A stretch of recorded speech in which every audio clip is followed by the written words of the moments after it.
guys, great to see you again. Thanks ever so much for joining me. So you just heard a little blues improvisation there in the key of E. Pretty cool to just sit around and play all day, that type of stuff. It's really kind of nice once you get a feel for it. Now, before we get started on that, if you find the videos helpful or useful in any way, please click on that like or the subscribe. If you do the social media, then feel free to share the links also. Down below, some links to my website, and for anybody looking to support me continue on making these videos, there's a link to my Patreon page. I'm also going to put a couple of links down below to the blues guitar course for beginners that I did, because some of these ideas are covered there in a kind of simpler form. Okay, I'm assuming some little kind of that you've done this before, this type of bluesy thing. Okay, if you haven't, you might want to check out some of those videos, so that's why I'm going to put a link down below to that. Okay, so without further ado, let's zoom on in and let me explain this one to you. Okay, so as I mentioned, this one's in the key of E, and it's just a standard kind of E blues thing. If you're going to kind of, what's very, very fundamental to this one is playing the blues rhythm between the E and the A.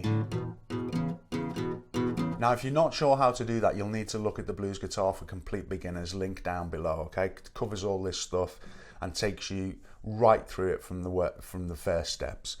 Okay, I won't be going into too much detail about that. I'm assuming that you know how to do all that stuff. Right, so this needs to be solid, yet not wishy-washy or weak, because it just won't work. So try and dig in. And you see this right hand thumb here, it's kind of coming back down on the strings quickly, which is kind of dampening the sound. Yeah, so you've got,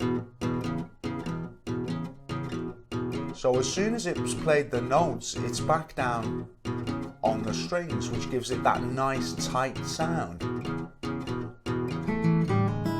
Now we're looking to add this kind of riff. And that riff is simply, we're fretting on the second fret, as you can see, and we're playing the G string and the D string.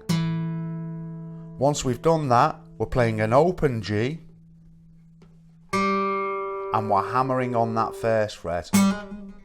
So we're playing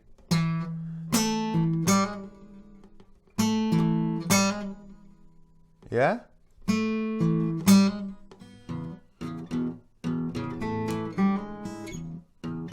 Now, once we've played we're hitting this E, open E. So it's that kind of idea. All right, so we got, you get that going solid. It's quite a difficult riff to get in. If your timing and your rhythm playing needs to be pretty decent, okay, to kind of get that in sounding. So some simpler ways you can play this, okay, kind of maybe build up to this lick, would be if you're playing the E,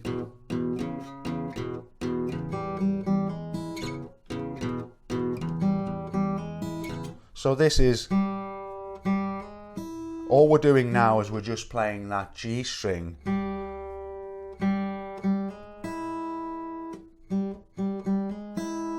It can be anything along those lines, okay? So we're just playing that G a few times, well, a couple of times, and on the third time we're hammering on again, just like we did before, and then playing the open E. Yeah, so that kind of idea. Or it can just be 2, 3, or 2.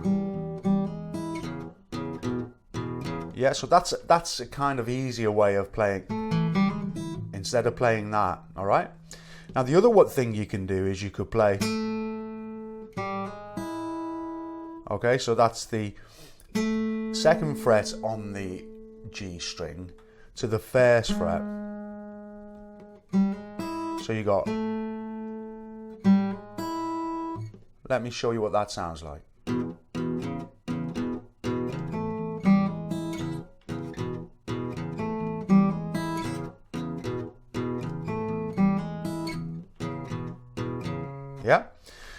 Now, you probably noticed that I came into the A in this way.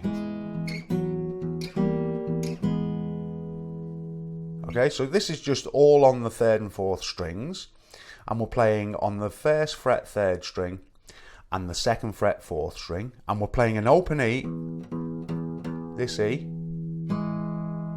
Okay, so that's just like a partial E, isn't it? Then we go to that, which is 2 and 4. Okay, 3 and 5th. So we got, so this figure just walks up from the 2nd, and it just starts like that. Okay.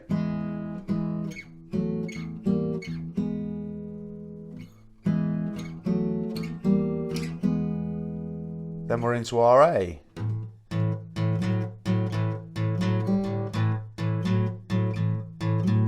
See how this G works? Putting that G in makes it sound pretty nice. So we're kind of coming off the A, so we're playing there. Can you hear that? That G.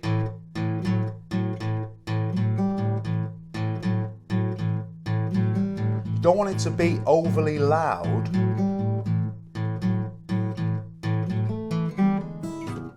Back to our E.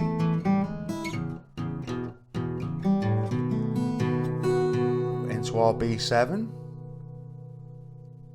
To an A7.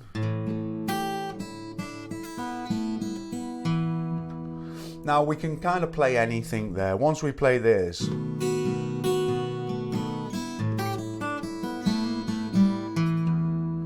so what I'm playing is playing the B7,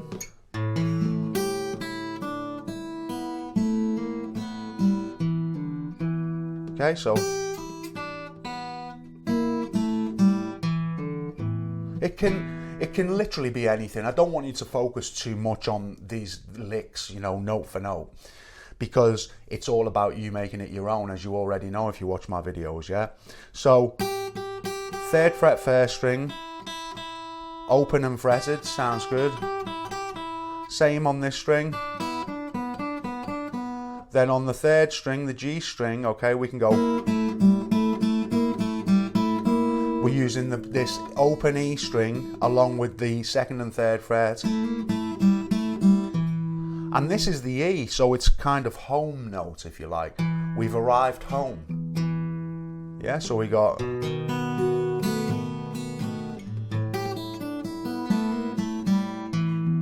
So, and then any kind of turnaround, or you know, and a lot of those kind of turnarounds again have all been covered in my blues lessons for beginners, yeah. So you know, I'm expecting you'll know some of those kind of things. If you don't, it's 1st and 3rd strings.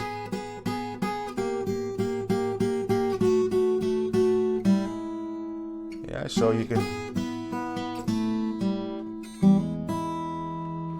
can just mess about with that kind of figure, as I say, which is just 1st and 3rd strings. On the 4th fret, you slide up and come down in semitones.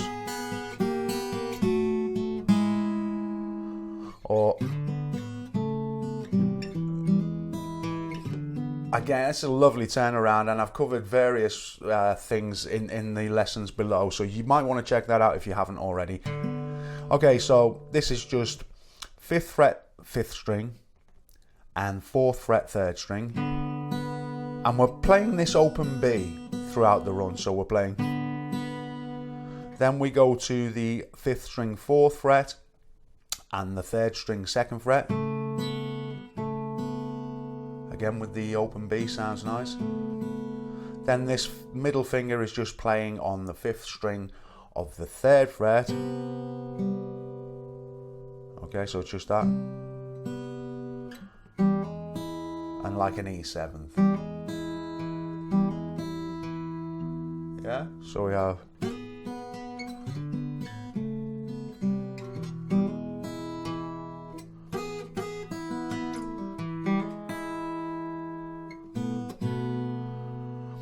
And if you're kind of interested in all that turnaround stuff, yeah, just check out those links below, because there'll be plenty there to keep you busy with all those kind of turnarounds and stuff like that. So my main kind of pointers for you on this lesson would be, don't underestimate the power of this kind of blues riff, this blues rhythm, I should say. Because if you hear somebody play it who's, let's say, not that great, okay, it sounds a little bit wishy-washy and it doesn't sound assertive enough, I suppose, is what I'm trying to say. Whereas if you start out digging in,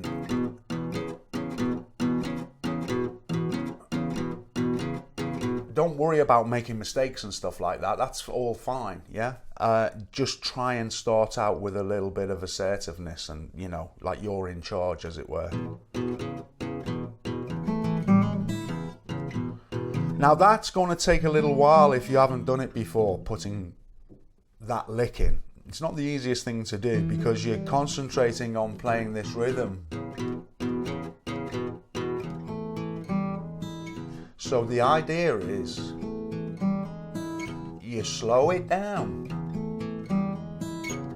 Like I say with all of this stuff, no point playing it quick if you can't play it quick.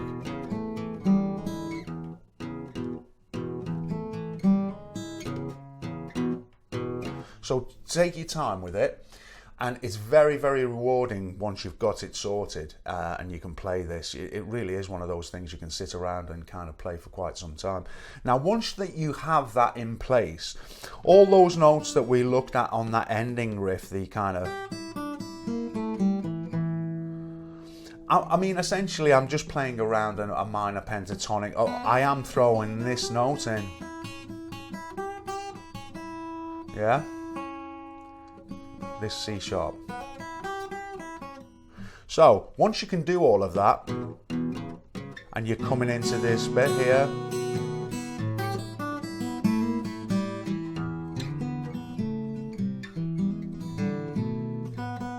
then you can start playing the riff with it. So you play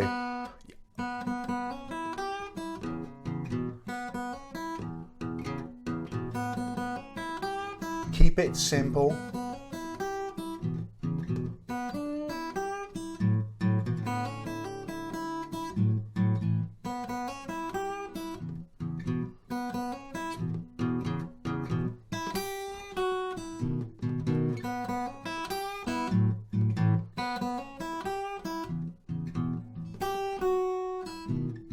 Yeah, so the idea there is just to keep it very, very simple, because again, you may find it a challenge, you know, playing this.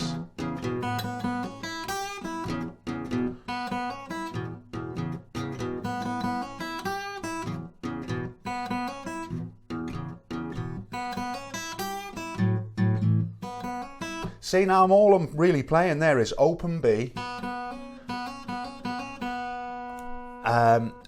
And then just going on to this C sharp here, then playing an open E, I'm playing the G, and also, I mean, there's no kind of restrictions there. I want to leave this open for you. I don't want to give you too much detail because it's all about exploring and finding your own little riffs for this section. That's what's important. So, as I say, that's some guiding points there along those. If you know your kind of pentatonics and stuff, you'll be fine with that. Just explore both major and minor and see what you can come up with. So guys, look, I hope that that's helped you, and it's great to see you all again, and I'm going to be back with another lesson soon. So keep watching, and I look forward to seeing you soon. Thanks.